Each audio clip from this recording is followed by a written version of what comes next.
Good afternoon, everyone. My name is Richard Burke. I'm the Executive Director of Western Liberty Network. We are a 501c3 organization, and we train grassroots limited government activists on how to do politics successfully as an activist or as a candidate or even as an elected local public official. I'm going to do a couple of things before we begin. First thing I'm going to do is point out that because Western Liberty Network is a 501c3 organization, by law, we are prohibited from supporting or opposing any candidate for public office. We also do not take positions on ballot measures or legislation or political parties. What we do is we train people who are limited government conservative how to do politics, and then they can do whatever they want with their training. So any statements that are partisan in nature on the part of our presenter or any participants today are their own statements and do not necessarily reflect the views of Western Liberty Network. With regard to WLN itself, I'd like to introduce you for the benefit of people here and also for those who will be watching this recording in the future. I'm going to share the screen and show you the Western Liberty Network website. If you type in www.westernlibertynetwork.org, this is what you will see. You will see our website, and what we have at the top is always, hold on just a second, we got some more people coming in. Okay, and always at the top of our, okay, we still got people coming in, that's good. At the top of our website, we have whatever is coming up next. As you see here, we're advertising the training we're about to begin with Janice DYSINGER. If you scroll down, you'll see things that we did in the past, various conferences, and on the right, you'll see resources that you can download. This is a recorded session at our Klamath Falls conference on organizing around local issues. These are some social media presentations that were provided on PowerPoint. This is sort of a picture show thing of what happened at the conference. This is our major conference, our annual conference at the beginning of the year. We held it in Vancouver, Washington. You can listen to a speech from Dennis Linthicum or Christina Soltis. And again, you can see what happened at the conference by clicking here. Scrolling down, you can just see there are lots of different resources you can have, different speeches. It's awesome. This was a speech by Vladimir Putin's former senior economic advisor, Andrei Ilyaronov, before he defected to the United States to leave the Soviet Union. He gave a speech to our conference. These are great resources. If you want more, you go to our training tab. Our training tab describes all of the training that we provide, the different kinds of things that we do. And we also have some training documents. These are designed to be provided with live on-site trainings, but they stand on their own as well. For example, if you click on this, you get a PDF document on that particular topic, which you can download. None of these are copyrighted. You can download them, distribute them any way you wish. We want to get the information out to people as best we can. There's one link down at the bottom that includes all of our training documents in one download. So that is really nice if you want to download a bunch of things. Scroll down a little farther and you'll see our weekly Zoom training sessions that are recorded, like the one we are recording right now. And as soon as this session is over, this will be posted within a couple of hours. You can, of course, view it online, or you can get the link online and pass it around to anyone who you think could use the information. There's a year and a half of trainings on here. Just look for the topic that you're interested in and click on it. A lot of fantastic resources. And if you like what you see, you can go to Western Liberty Network support, and you can make a one-time contribution or an automatic monthly contribution. This helps keep us on the road. This helps us keep doing our training. And right now we're gearing up to do grassroots training for the spring and summer. If we start in the fall, it's too late. We've got to start now so that limited government activists are trained and ready to go when the heat of the campaign comes in September, October, and August. So you can make a contribution, and all contributions to Western Liberty Network are tax deductible. So with that, I'm going to stop the screen share and welcome our guest trainer, Janice DYSINGER. Janice DYSINGER is the Executive Director of Oregonians for Fair Elections. She is a stalwart advocate for election integrity and voter integrity. and her organization is also an independent affiliate of Western Liberty Network. And we are proud of that association and always proud to have Janice DYSINGER take part in any of the training activities that we're involved in. So with that, I'm going to mute myself. A lot of people wish I would do that more often, so I'm going to try to do that now. And I'm going to turn the floor over to Janice. There's a document that she has, and I'm going to make it available to you through the chat window. You'll be able to download it, and I'll have it up in just a couple of seconds. So with that, I'm going to turn the mic over to Janice. So go for it. Thank you, Richard. I just want to tell you how much I appreciate you and Western Liberty Network. You've been a fantastic resource for me in teaching me how to do a lot of the things that I do. So I can just say that I'm one example of your followers, and I just appreciate all that you've taught me through the years and helping me to deal with the legislature. I became much more effective there, and learning how to just do everything that a person needs to do to be effective in the political arena. So, or in the public arena, not just political. So I have a little document that I made up for today to help people to learn about how they can be an effective citizen supporting good election integrity. So some of the things that you can do as a citizen, the first thing you need to do is the basic things, and that is to get registered to vote, to check on your voter registration often, make sure that your address is correct, your party affiliation is correct. And one other thing you can do is contact your elections office and or your political party that you're part of, and ask them if anyone else is registered to vote at your address. And if anyone else is registered that you don't know anything about, you're the person who's a witness of who's at that address. You have firsthand knowledge. You can let the elections office know if those other people are not living there. And that is how we can clean up the voter rolls. There are a lot of people we're finding everywhere we go and do canvassing in Oregon. We're finding extra people registered at addresses where the voter is registered, the real registered voter is located. And I want to say something at the beginning of my presentation. I got a call from Deborah Grogan she's the Oregon elections director after one of my presentations. And she told me, she said, you know, your presentation has inaccurate things in it, and you need to prove everything you say by giving us exact reference for your claim. So I asked her what she found was inaccurate about my presentations, and she mentioned a couple of things, and I reminded her that that was already stated in the document, or that I mentioned it during my talk. And then she said, well, there are other inaccuracies. And I said, well, I'm glad to correct them if I know about them. And if I've made a mistake, it's my goal to be accurate. So please let me know and I'll change it.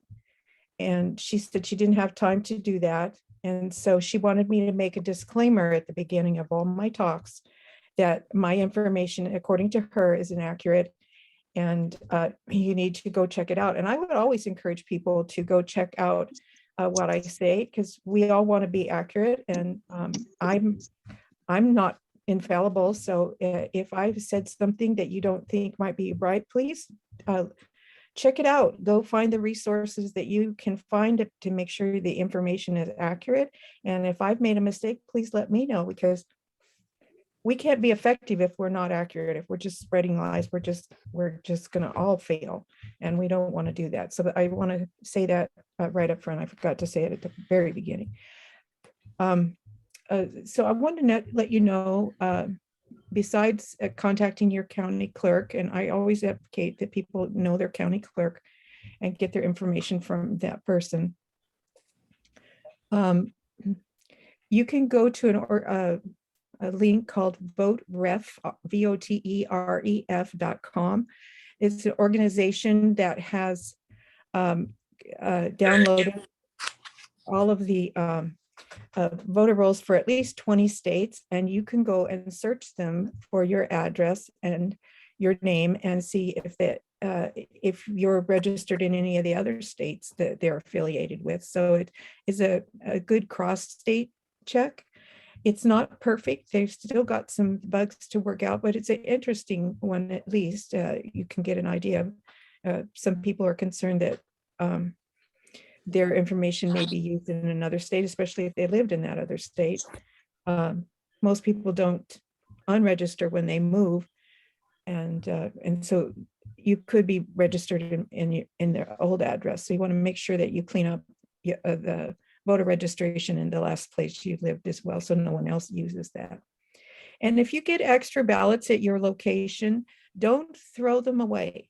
Please return them to the elections office so that they can, along with your notice that that person no longer lives there, you can make an affidavit, sign it, go to the elections office yourself with the ballots, and just make sure that they know that those ballots are being sent to the wrong address. They don't belong at your address. We find this a lot in apartments, especially because people just move a lot. I want you to encourage other people to vote, get registered and to vote, and to keep their voter registration up to date. In the 2020 election, we got complaints, probably close to 2,000 people. There's a Facebook site from that Nicole runs, that's My Party Was Changed Oregon, and these people, I'll say their voter registration, the party affiliation was changed, so they didn't get a primary ballot of the party they expected to get.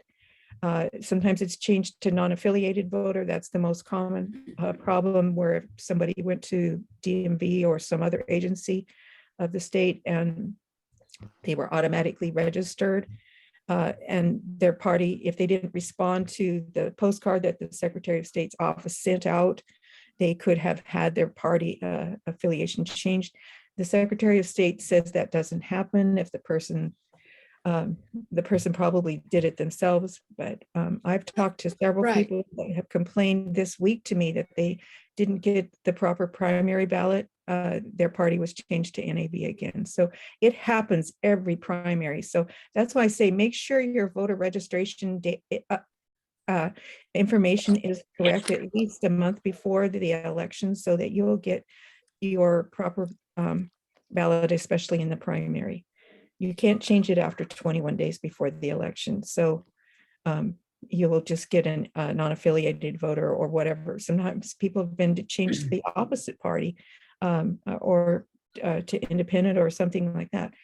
So just make sure, keep track of that. You can Google My Vote, go do it online. You can call, you can check with your party. They usually have the data, and there's just a couple means, but My Vote is an online service through the Oregon Secretary of State's office, where you can, if you know your, how to put your name and your birth date in there, you can log in to that website and change things. You have to have a current driver's license or ID in order to do it online.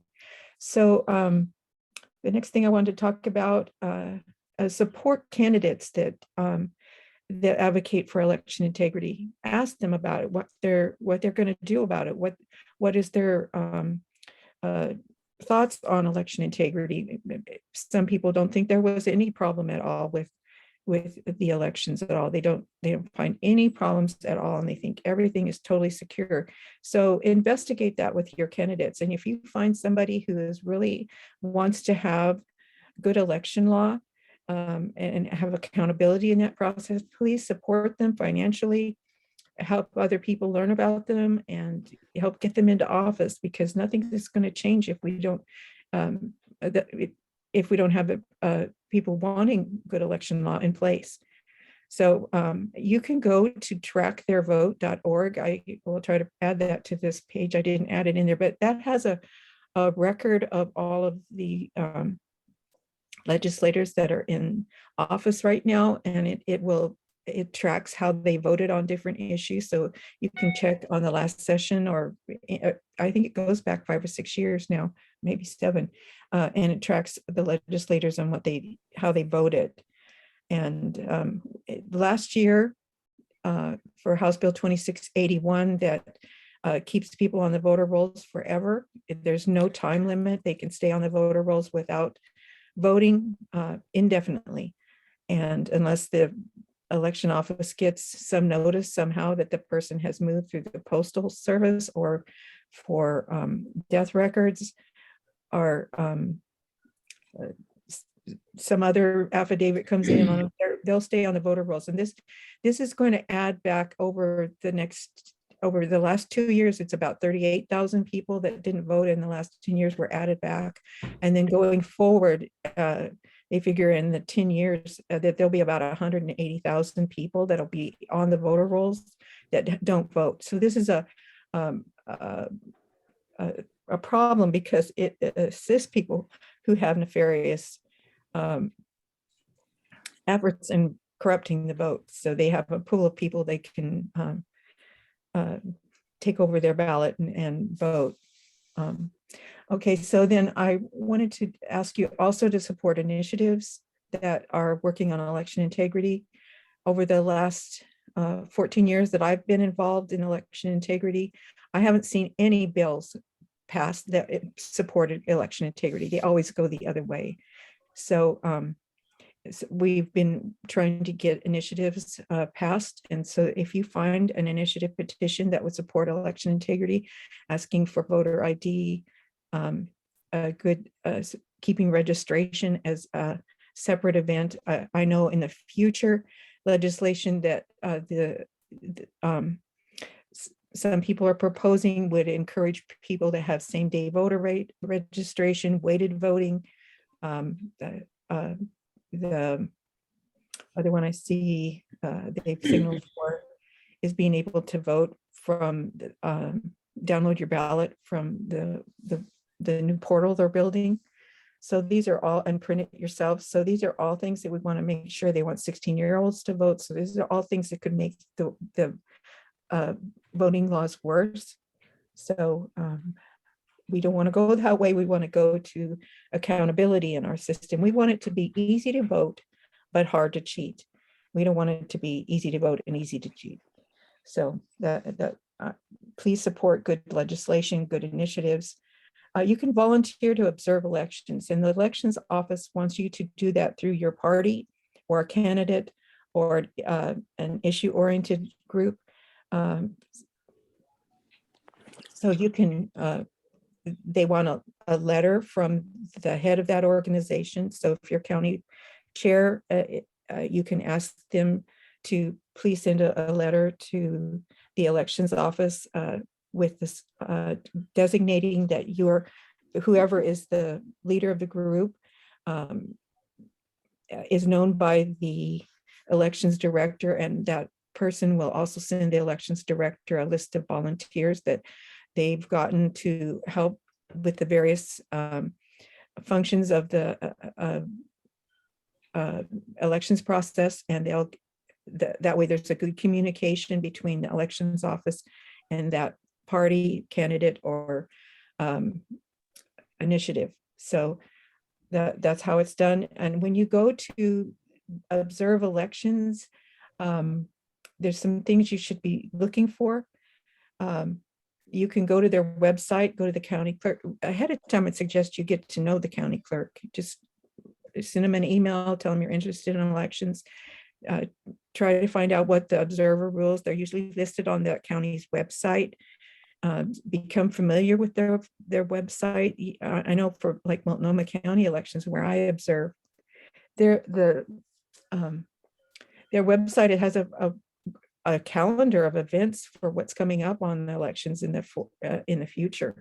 So you'll always be informed about what's going on in that office where you're going to be serving as an observer. You'll know all of the different dates that an election process goes through, the deadlines. You won't be surprised by anything. So that's a good place to go. just get real familiar. They have a lot of results that come up after the election on the different precincts, on how they voted. They subscribe to their newsletter so that you all know if they need help, because that's a great way to become an election worker. There's a number of things. Get familiar with their website, the local county website, and meet your county clerk, and get as involved as you can in that process. It will serve you well as an observer, as an election worker, as a citizen, and that's a great way to do that. So I just really encourage interaction with the local county clerk. And so when you go in to look for things for the observer, you want to see a logical, secure process. So there's been some things I've talked about. Let me see if I can find on my sheet here. Look for a valid way to check the signatures. You want to have a good chain of custody. You want to see that there's an orderly path for the ballots to go through from one side to the other, so that we know we've gotten all of the ballots through various processes. Who has access to the machines? Let's see, get a copy of the observer rules, and please, please, please always observe their observer rules. You'll get kicked out. It's very bad for your group. We don't want any problems. If you're going to be an observer, you need to follow the observer rules. And I always encourage people, you either put something in your hands that you're supposed to carry, like a notebook and a pen, or if your office allows a camera, you can have that in your hands, or fold your hands or put your hands in your pockets so they can't say you touched anything. Because when you're in their office, you're not only watching them, they're watching you. You're probably being audio and video surveilled the whole time you're in the office.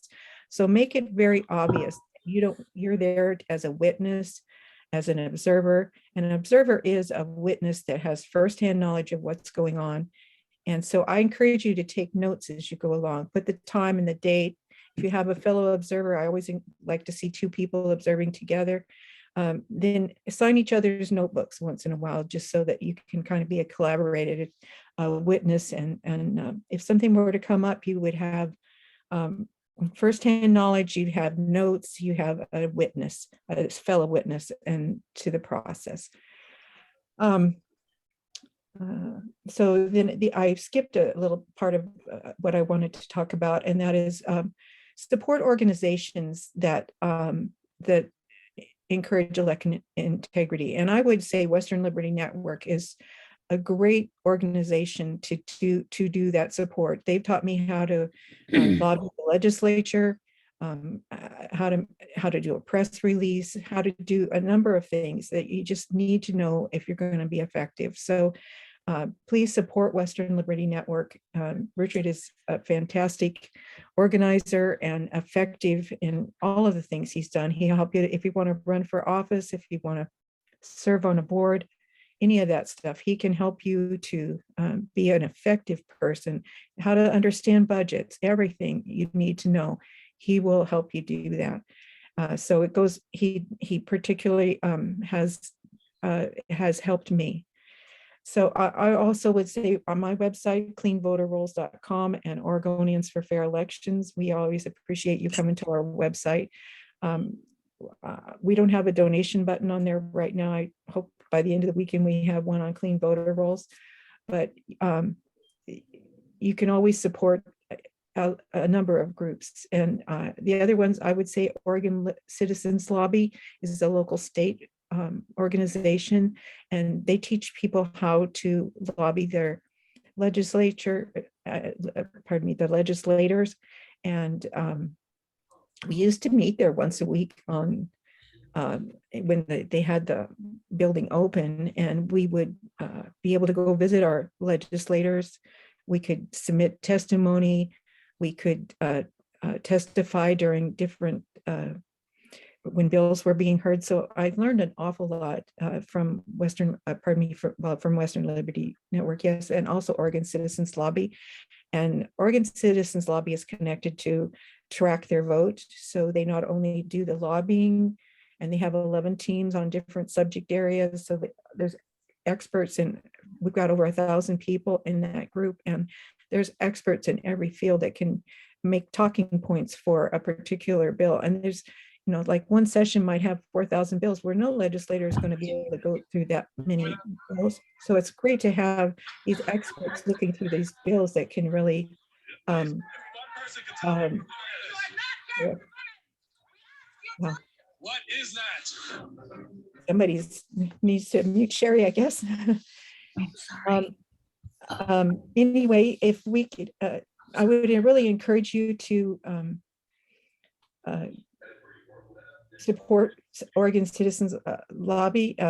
Judicial Watch has put forward a warning to our Secretary of State, Multnomah and Lane counties, telling them to clean up their voter rolls or they're going to sue them. That was a while back. They haven't put the suit forward. I wish they would. And so Tom Fitton is a great person to follow on election integrity. Cleta Mitchell with who'scounting.us has a citizen's guide on how to form a local election integrity group, and they always have information on this subject of election integrity. Heritage Action has a great one. Hans von Spakovsky is a former Justice Department election integrity expert, and so I always just gobble up everything he has to say. I've submitted his white papers to the legislature on various subjects, and it makes it easy to testify with his information that he puts out on Heritage Action. Public Interest Legal Foundation is J. Christian Adams. He has sued various states around the country when they've gone outside the bounds of election integrity, and their voter rolls have become corrupt, or there's discrimination against people for not letting them vote. And so he stood up for the voter. I really appreciate J. Christian Adams. He's been here in Oregon many times, and he's gone to the law school and debated people there. And I had the privilege of going in and listening to those debates. They're great. And so he is in Oregon many times. And then Freedom Works has been a very big support. They have a very large action group that can get out information to a lot of activists so that those people can be knowledgeable and responsive to various threats to election integrity. So please support any of those organizations that you have familiarity with, and they can help us all have better election laws. And then finally, I would ask you to go to the Secretary of State's website under elections. You'll find a number of manuals there on how election law is conducted here in Oregon. So these are, the legislature makes the laws, and then the Secretary of State implements them. So we have those two new bills that are been added from last year, both the one 2681 that allows people to stay on the voter rolls indefinitely, no time frame, and then the other one, House Bill 3291, which allows ballots to come in up to 7 days after the election through the Postal Service. So those were incorporated into these manuals. And so if you have questions, you go download the manual, and it'll give you the information from the Secretary of State, how she deals with everything. I mean, it has every possible, let's see, there's the vote by mail manual, and that has all the different scenarios. And if this happens, then this is the solution, or this is what should be done, or this is how you handle this kind of a marking on a ballot. And every process you can imagine is in there. And then there's the manual on the motor voter on there. And that is an interesting one, because I think when we went through that bill, when it was passed, the legislative intent said that no one that was already on the voter rolls would be subject to being re-registered. And we're finding that they're being re-registered. And I think that could be addressed with a lawsuit if we could get some lawyers interested in pursuing that. I've got several people that right now that have called me up this week and say, I did not change my voter registration and I got an NAV ballot. And I'm mad. I can't vote in this very important primary. So they were totally disenfranchised. And so that legislative intent is very important. I've lost my train of thought here. So anyway, go to the Secretary of State's website and get those different manuals, and just read them, or at least have them downloaded, so, or know where the website is, so that you can go and find answers to your questions. You don't have to wonder about how they are. The vote by mail manual was written for elections director on how to conduct their elections. So if you don't want to be able to, if you don't want to have to bug the elections clerk all the time for every little thing you want to know, and some people like to know all of, they can, you can read through that manual and you'll know what they're supposed to be doing. Then the last thing I wanted to say, I have on Clean Voter Rolls website, if you scroll down a little bit on that page, you'll find an Align Act, and it's an online petition to call for a forensic audit of the 2020 election in Oregon and to ask them to clean up the voter rolls. This is not an official state petition, like an initiative petition. This is an opinion petition, and it's all done online, but it will have some weight with legislators in the future if we have a great deal of Oregons that have worked together to say this is what we want. It will sway opinions. Legislators are always interested in what the mass is thinking about. So I would ask you if you would go there and hit the take action button, or on the Align Act website, or you can get to that website by going to Clean Voter Rolls, and just there's a link right, just the second thing on the page that says go to the Align Act, and it's alignact.com/go/clean-the-voter-roll is the actual website for the Align Act. And Richard, that's about it. I'm glad to take questions if anyone has any questions. Sure. Thank you, Janice. That's fantastic. I've also put out the document that you provided so that people can download it. I know there are a few people that came in very late. Somebody just came in a few minutes ago. For those who came in very late, I want to let you know that this is being recorded, and the recording will be posted on the training tab of the Western Liberty Network website within a couple of hours of the completion of this training. Just go to the training tab on www.westernlibertynetwork.org and scroll down until you see Janet's beautiful face, and you'll be able to click on it and watch the training or copy the link. So I'm going to... Richard, I forgot to tell people what I had mentioned earlier. We're having Dr. Franks come in on the 27th and 28th of May. He's a mathematician that is highly regarded around the country. He has many peer-reviewed articles that have been written in scientific applications, magazine, peer-reviewed journals. And he has particularly studied elections from the 2020 elections, and so including Oregon's elections. So we're going to have him here and take a tour. On the 27th in the morning, we're going to have him invite the Secretary of State's team and clerks from around the state to come and have a private meeting with him, so they'll know exactly what he has to say and they can question him directly. And then at noon, Salem Fix Oregon Votes is having an event with him from 12 to 2. Then he'll travel over to Deschutes and have an event with them. And then Saturday morning out at the Shiloh, we're having brunch with Dr. Franks, and it's $30 a plate. And this is how we pay for him coming in. So I hope you consider not just that you're paying for food, but you're helping us bring him in. And then at 2 o'clock, he'll be going over to Columbia County.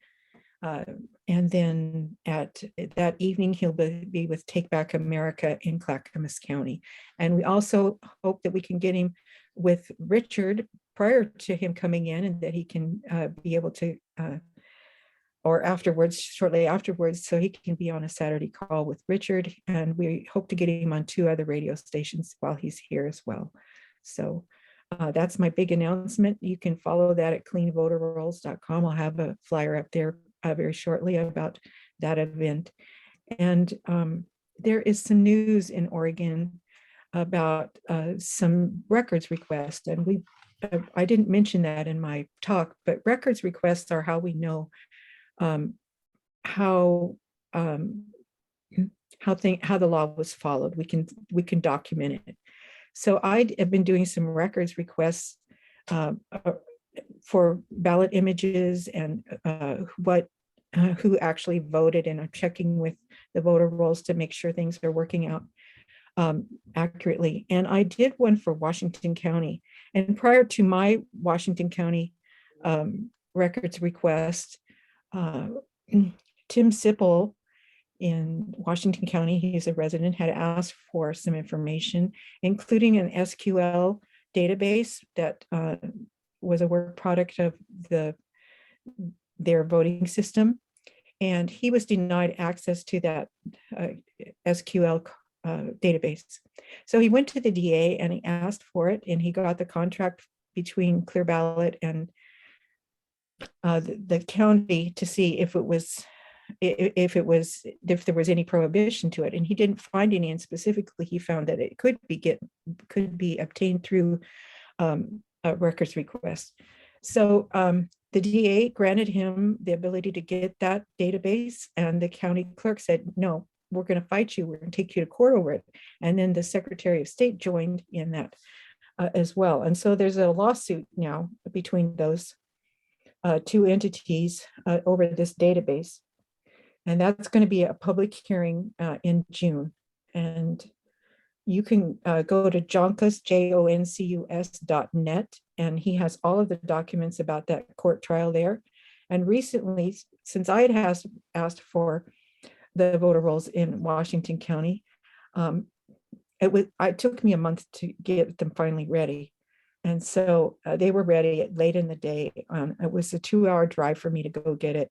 So I asked him, I know Tim, if he would go get it for me, Tim Sipple, who had had this other interaction with the Secretary of State and Elections County Director. And so I said, Tim, could you go get me my data, and then I'll catch up with you to get it later. And I'd like you to look at it while you have it. And so he went in. I told Mark Paquette, who was the person getting the information for me, that Tim would be coming to get it if that was all right with him. And he said, "That's great. I'll give it to Tim and I'll have it up at the desk for him." So they knew he was coming. I gave him permission to give him my data, and he took it home and looked at it. And when he did, he found that there was an extra file in there that was the SQL database that he had sought in his own records and what was denied. And so now there's a restraining order on Tim when Tim told his attorney, and then that attorney told the other side's attorney, and they immediately put a restraining order on Tim not to give out or copy that data. So I can't get my records request from Tim. He can't tell anybody what's in it. And there's that restraining order will be up on Monday the 16th. And then we're asking now, or I feel like Tim is asking for a 10-day, I forget what you call it, but it's an extension of that will also allow him to get experts to look at that database to see the importance of it, so we can talk about it in the trial that'll be in June. So that's where we stand with that. And if you, as again, I say, if you go to joncus.net, JONCUS.net, you can see, look under Tim Sipple's versus Washington County versus Tim Sipple. You'll see all of the different court documents pertaining to that lawsuit. So that's the extra thing I wanted to tell you about. Thank you, Janice. A lot of information. You were kind of done there, and then you had a whole another tranche of information for us. So Yeah. that's great. Does anyone have any questions for Janice or anything you'd like to share? Go ahead, Chuck. Yeah, I just want to say good job, Janice. And I'm completely in support of seeing Dr. Douglas Frank come out and speak to the group. I followed Doug since all of this started back in 2020. And for those of you who may not know him, he's got a doctorate in physics and he's well versed in statistics. He's a good mathematician that way. And he's actually the guy that decoded the polynomial algorithm that was used in the swing states voter machines that were flipping votes. It's just stunning to see the videos he put together about that. And they're absolutely accurate. So when you look at what he's done, and then you see the movie 20,000 Mules, which I think some of us may have seen, it's obvious how these people do this. They need dirty voter rolls, which Oregon wants to have. And some of these states use census data rather than registered voter rolls to give them the pad they need to fraudulently put votes in. And then it's a combination of that when they go into the tabulator machines and flipping algorithms.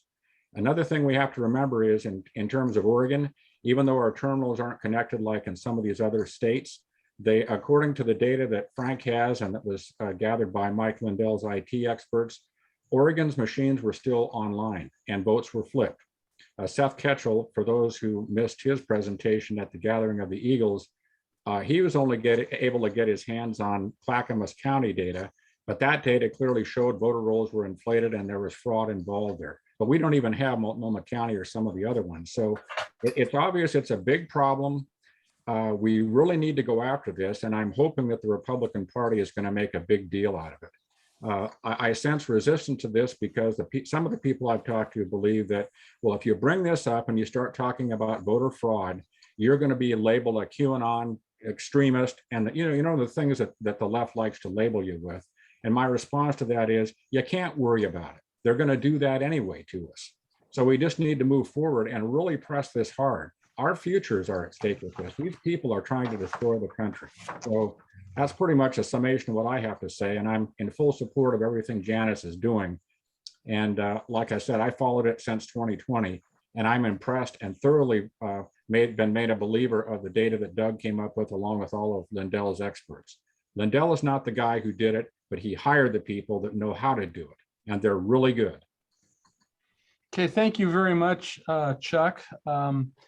Tina just came in. She came in very late, and I wanted to let Tina know that this is being recorded, and you can view the entire session at your convenience if you go to westernlibertynetwork.org, go to the training tab, and scroll down until you find Janet's picture, where you can click on it and see the session or download it, and that'll be done within a couple of hours after this training is complete. Okay, so I don't really need to be a part of this, is what you're saying. Well, you know, you might want to interact if somebody says something that you want to react to. Okay. But that's up to you. So anyway, I saw that Les, you had your hand up for a while. Yeah, briefly, the previous speaker, I think it was Chuck, touched on it, but it's really important to understand the nuances between how one state operates, how another state operates. And I put that into the chat room. Obviously, this is a forum where we don't need to dig too deep into that, but I would strongly suggest that everyone understand what's different about Oregon, what's good about Oregon, and what's screwed up, because there are subjects that we haven't even touched on beyond this. And so I think it's just really important that we get educated, because when you get into elections and election law, there isn't a lot of wiggle room. And the worst thing you can do is come in there with guns blazing with outdated or inaccurate information into a government forum or a hearing or in testimony, and your credibility is history. And I think that's why Janice brought that up very first thing about being careful and double checking. So I don't want to be too long-winded, but that's a really strong message. And I've been involved in election integrity for almost 8 years, I guess. So I appreciate the opportunity to participate, and thank everyone. No real question to ask, but thanks again. Okay, thank you, Les. One thing I didn't bring up that I think is important to remember too, for those of you who remember 2010, remember when we had Chris Dudley up against the Kits? I was at the Monarch Hotel the night of that election, and everybody in the Republican Party was very happy because Chris Dudley was comfortably ahead of the Kits. And so I went home that night with everybody else thinking, good, we finally got a Republican back in our governorship. And little did we know, for those that remember, the next day, all of a sudden, Multnomah County comes up and announces publicly, oh, look at this. We suddenly have 10,000 uncounted ballots, and we have to process those in order to make the numbers final. Well, guess what? All those 10,000 votes were for the Kits. So he stole all the votes away with these ballots, and he ended up winning that election. And they did the same thing in Washington State with Dino Rossi and Christine Gregoire. 10,000 votes show up because Rossi was winning, and they come out of King County, and suddenly the vote switches to Christine Gregoire. So Washington, Oregon, and California, the Western states, have become experts at ballot fraud. And they've perfected it since then. It's gotten more sophisticated, and it's worse now than it's ever been. So just keep that in the back of your mind, because that happened in 2010. And I've been suspicious of vote by mail ever since then. It's not safe, and it's not what these people say that it is. And there's a group of operatives who have been controlling things and cheating ever since, maybe even before. Okay, very good. I see Virginia, you've got your hand up, and Connie, you've got your hand up. And Marlene, Marilyn, you've got your hand up. So let's take them in that order. I was gonna ask Janice what the website was, juncus.net. How do you spell that? JONCUS.net. Thank you. Stephen Joncus is Tim Sippel's attorney, and he has a website. And there's several cases on that website, so you'll have to scroll down till you get to the Washington County versus Tim Sippel. Thank you. And while we're talking about that, I pulled up one of the documents that he has listed there, and it's the one from the Oregon Secretary of State's replied in support of the motion to intervene. And I think it's on page 3.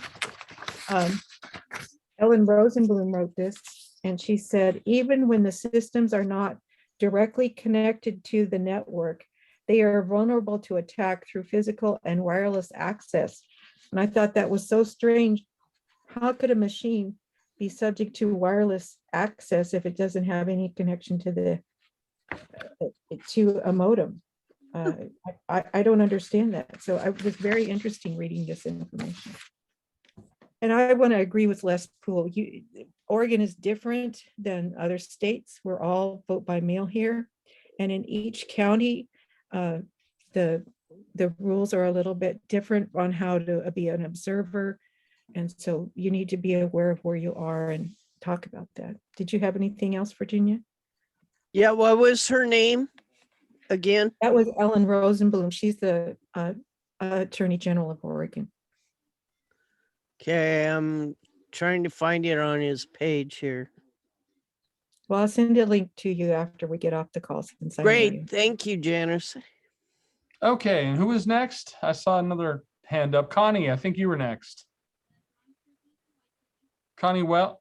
no, I was clapping for Chuck. It was a clapping thing. It wasn't my hand raised. I see. Very good. Very good. Okay, well, Chuck has accolades. Marilyn is next, and Janet Bailey is after her. So go ahead.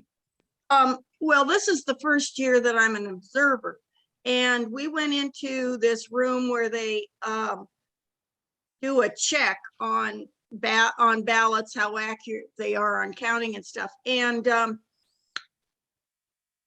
what is the guy's name that's the head of, I should remember it, of that anyway, he was explaining to us that we don't know what the end is at the end of the day on election day, that it's June 22nd before we actually know.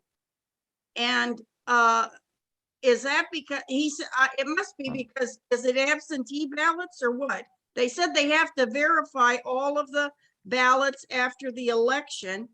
And so how do you know what's right and what's wrong with that? Well, that's part of the problem when we have this vote by mail system.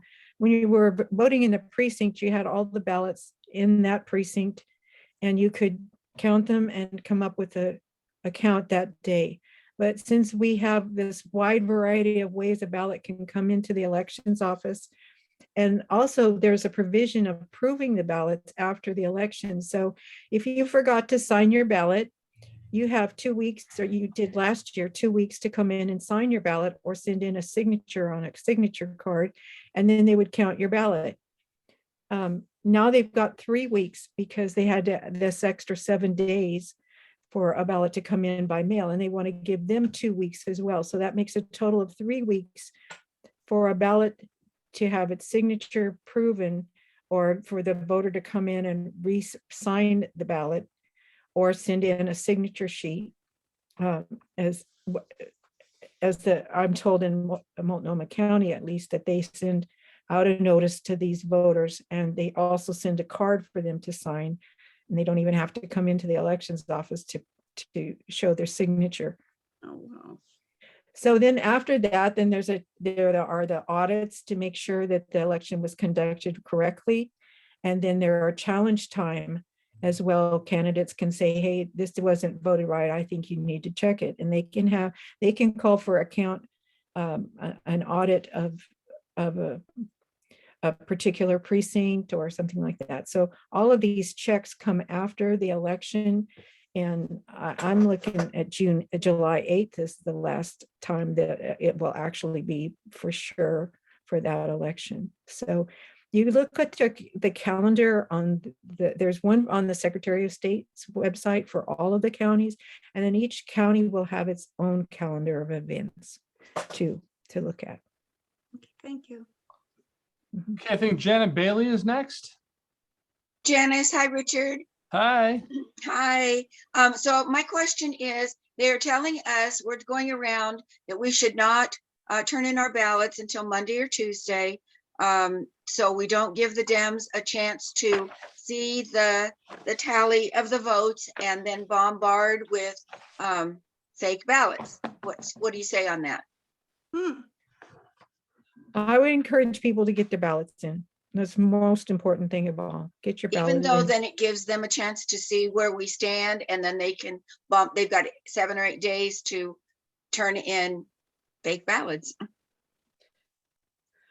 As a leader of an organization, I'm just going to tell you to get your ballot in. That's the most important thing you can do. And we don't want somebody saving up their ballot and missing voting. So if there's a question, if that person's going to get their ballot in, I mean, if you want to stand there at the ballot box, getting your vote in at the last minute, that's certainly something you can do. But I want to make sure that something doesn't happen to you between now and then, and that you do get your ballot in.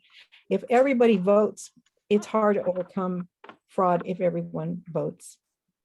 Okay, so my second question is, you mentioned May 27th and 28th, and you said that on the 27th, is that when you said there's a brunch? And then 28th, was there a brunch? And then he's leaving, and then he'll be at Shiloh Inn. And when is he going to be in Clackamas County? So he'll be in Clackamas County on the evening of the 28th. Okay, And if you go to Clean Voter Rolls, probably, I'm waiting to hear back from a couple of the different groups that are organizing their portion of it. So I want to have a contact person for each site. I hope to have that up early in the week. It depends upon if they get back to me or not. But if you want to, my contact information is janice@dysinger.info. And my phone number is 503-757-0670. And you can send me an email or call me, and I'll be glad to tell you what's going on in your area. So the tour is going to go from a private meeting with the elections officials. And then on the 27th in the morning, then at noon, there's a Salem group meeting. Then in Deschutes on the 27th in the evening, there's a dinner. On the morning of the 28th is Clean Voter Rolls brunch with Dr. Franks at the Shiloh. In the afternoon, he's going to Columbia County. And on Saturday evening, he's going to be with Take Back America in Clackamas. So is that going to be at the museum? Or do they know I yet? don't know where they're going to have their event yet. So they're arranging that right now. Okay, all right. I'm part of Take Back America, so they'll post it. Great. Thank you. You bet. Is that Shiloh in, Janet? Is that the airport Shiloh where we have our Yes. executive club stuff? Yes. Are they going to be involved in that at all? No. Okay, thank you. Anything else? Anyone else want to say something? I can't see all of you on my screen at the same time. Virginia, I see your hand up. Can't hear you, Virginia. You're going to have to unmute your microphone. There you go. I've already had my questions answered. Okay, very good. Very good. Okay, anyone else have a question? Okay, This is Jeff. Go away. somebody say something? Yeah, this is Jeff. It's listed as Denise. This is Yeah. her husband. I work with Janice. I've been working on the observation down in Multnomah County, so that's where I'm from. And one of the things I found that was interesting that I shared at one of Deborah Lee's meetings last night was in Antrim County, Jeff Lindbergh had a finding where ballots were flipped as early as the scanning process. So it's really just a comment. I'll be looking for anybody bringing special flash drives to these scanning machines. But if you flip it early, then it goes through flip the whole way and it's very unverifiable. So that was something I noticed, maybe others have noticed too. And then a question in particular for you, Janice. I got from you the Washington County Excel files, but are those useful without the SQL file to go with? I'm not a computer expert, so I would talk to your wife. Yeah, well, right, yeah. Well, it sounded like it was the XQL file that was still in litigation. Is that That's right. correct? I think, because that's, again, according to this Lindbergh guy, it's a combination of the SQ file and then the files that come out of the scanners that can combine to make it look like a good result going forward, because a hack is perpetrated in both of those. But if you had a paper ballot to compare it with what image comes out of the scanner, that would be the thing you would need. And that's the thing that's especially hard to get, is a hold of the paper ballots and the real image. If it's that deep, it's tough to do, but that would seem to be where it would need to be done. So, Well, this trial will certainly be interesting. yes. That's all for me. Thank you for your help. Appreciate it. Sure. Okay, we're at 2 o'clock. Is there anything else? Okay, this has been a great session. Oh, go ahead. Chris, you saw your hand up? Yes. Okay, we just wanted to say we are Eric and Chris Tomlin, aunt and uncle to our nephew Philip Tomlin, who's very active in Deschutes County. We are among the Americans who are very interested in what's going on all over our country. We are residents of Texas, and we are full-time RVers that make sure that we're in Texas to vote. And want to thank you all. This has been a very, very enlightening meeting. A pleasure to be a part of. Thank you all so much. Okay, very Now, good. I want to thank them, especially for their interest across the country. But I'd ask everybody to pray for our country and pray for our elections process. Yes. Incidentally, to the Tomlins, Western Liberty Network, we are interested in expanding into Texas. We've already expanded into Washington State, and looks like we're going to be in Arizona and Idaho soon. And Texas is definitely where we want to go. We've already got some contacts there. And so I'd like to give you my telephone number and email address. Please. Ready to copy. Yep, my name is Richard Burke, B-U-R-K-E.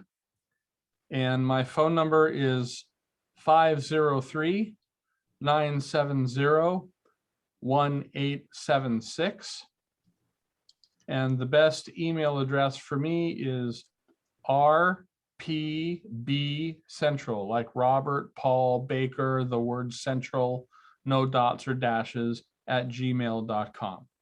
And so if you're interested in helping us plant a flag in Texas, would love to hear from you. Okay. It's We'll fun. send We you an have email. we have a good time doing what we do. There's no reason this can't be fun, right? Absolutely.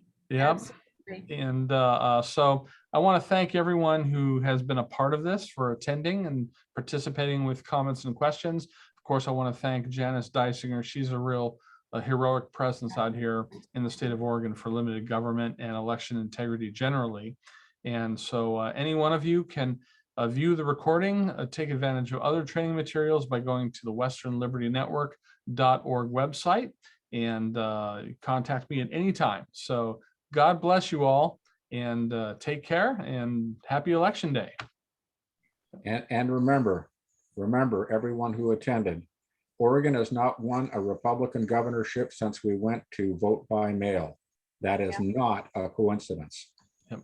Well, I have to point out again that Western Liberty Network does not oppose or support any candidate for office, but people do definitely have their views. And I certainly have mine, which I am not going to share while I'm got my WLN hat on. But anyway, we do support limited government, and we're grateful to all of you for your battles along those lines. God bless. Thank you. Thank you. Thanks.